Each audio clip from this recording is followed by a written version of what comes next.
لوړو زده کړو وزارت تېره اونۍ شنبه د کابینې یو شمېر غړو په حضور کې د افغان نړیوال اسلامي پوهنتون د طب انجینري او کرنې پوهنځي افتتاح او د یادو پوهنځیو نویو شاملو شوو محصلینو ته ښه راغلاست وویل شول.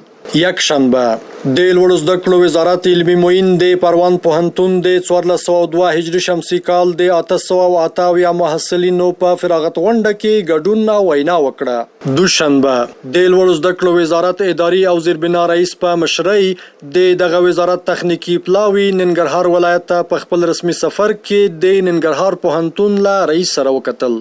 سه شنبه د لوړو زده کړو د ښوونیز مدیریت نوي سیستم د پیژندنې او کارولو په موخه د کابل ښوونې او روزنې په پوهنتون کې د 10 اماراتي تحصیلي بنسټونو الکترونیکي زده کړو بورډ مسؤلانو او په سیستم کې شاملو استادانو ته 2 ورځنی ورکشاپ دایر شو. د لوړو زده کړو وزارت مالی او اداري معین او ورسره عمل پلاوي د بامیان پوهنتون د 1402 هجري شمسي کال محصلینو په فراغت غونډه کې ګډون او وینا وکړه. د کابل ښوونې او روزنې پوهنتون د 1402 هجري شمسي کال د محصلینو فراغت غونډه د لوړو زده کړو وزارت علمي معین د یاد پوهنتون مسؤلینو او د فارغېدونکو محصلینو د کورنیو غړو په ګډون ترسره شوه.